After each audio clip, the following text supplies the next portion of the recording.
Hello বন্ধুরা, আমি মৈনাক চলে এলাম নতুন একটা ভিডিওতে। আজকে এই ভিডিওতে জিতু কমালকে নিয়ে কথা বলবো এবং এমনই আপডেট তোমাদের মাঝে শেয়ার করব। এই আপডেটটা শোনার পর প্রত্যেকে খুশি হবে, যারা জিতু কমালের ফ্যান রয়েছে বা যারা জিতু কমালের অডিয়েন্স রয়েছে তারা তো খুশি হবেই, কিন্তু যারা নিউট্রাল অডিয়েন্স রয়েছে তারাও কিন্তু প্রত্যেকে খুব খুশি হবে। তার আগে ছোট্ট অনুরোধ করব, তোমাদের যদি ভিডিওটা ভালো লাগে ভিডিওতে একটা লাইক করো, কমেন্ট করো। চ্যানেলে প্রথমবার হয়ে থাকলে চ্যানেলটাকে অতি অবশ্যই কিন্তু আগে সাবস্ক্রাইব করে দিও। তো লেট স্টার্ট। জিতু কামাল বেশ কিছু বছর আগে একটা সিনেমা করেছিলেন এবং সেই সিনেমাটা প্রতিটা দর্শক মহলে দারুণ প্রশংসা পেয়েছিল এবং সিনেমাটা কিন্তু ব্লকবাস্টার হয়েছিল। সেই সিনেমাটার নাম হচ্ছে অপরাজিত। অনিক দত্ত পরিচালিত ছবি। রিসেন্টলি তোমরা প্রত্যেকে জানো অনিক দত্ত আমাদের থেকে বিদায় নিয়েছেন এবং সেটা প্রচন্ড মর্মান্তিক একটা মর্মাহত ঘটনা।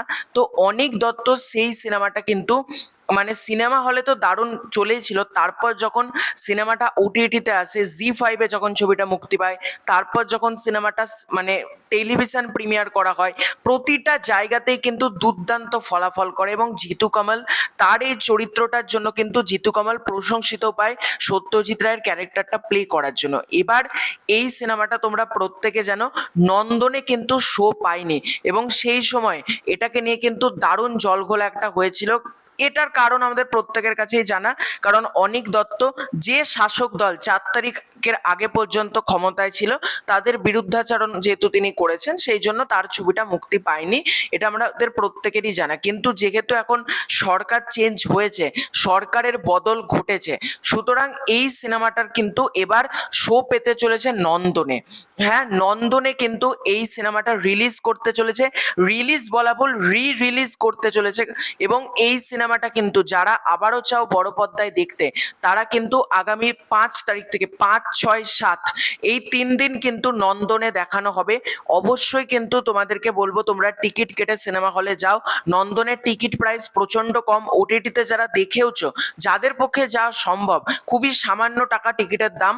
তোমরা কিন্তু সিনেমা হলে গিয়ে দেখো। এবং অনিক দত্ত যদি আমাদের মধ্যে আজকে থাকতেন, উনিও প্রচন্ড খুশি হতেন যে তার সিনেমা কিন্তু অবশেষে নন্দনের মতন সরকারি জায়গাতে কিন্তু শো পাচ্ছে এবং নন্দনে কিন্তু তার সিনেমা মুক্তি পাচ্ছে। এটা কিন্তু তিনিও প্রচন্ড খুশি হতেন। এবার কি আর করা যাবে, তিনি আর আমাদের মধ্যে নেই। কিন্তু যারা জিতু কমলের অডিয়েন্স রয়েছে, আমার ভিডিওটা দেখছো, আমি তোমাদেরকে বলবো তোমরা এই সিনেমাটা একবার হলেও কিন্তু পারলে সিনেমা হলে গিয়ে দেখো। এবং প্রত্যেককে বলবো এই সিনেমাটা কিন্তু দেখা উচিত, কারণ অপরাজিত ইটস আ ব্রিলিয়ান্ট মুভি, মানে টেরিফিক মুভি বললেও কম হবে। মানে এত সুন্দর সিনেমা অপরাজিত খুব কম হয়। কিছু কিছু সিনেমা হয় না, খুবই কম হয় এরকম সিনেমা, মানে শতকে একটা তৈরি হয়, ঠিক একইভাবে অপরাজিত দুর্দান্ত একটা সিনেমা। আমি তোমাদেরকে বলবো 5, 6, 7 এই 3 দিন নন্দনে চলবে এবং এটা একটা দারুণ খবর। জিতু কমলের কেরিয়ারে জিতু কমল যতগুলো কাজ করেছে সব থেকে বেশি প্রশংসা হয়েছে কিন্তু অপরাজিত কাজটারই। তো তোমরা কারা কারা এই খবরটা শুনে খুশি হলে কমেন্ট করে জানিও। খুব শীঘ্রই দেখা হচ্ছে নতুন কোনো ভিডিওতে। চ্যানেলে প্রথমবার হয়ে থাকলে চ্যানেলটাকে সাবস্ক্রাইব করে দিও। Bye bye.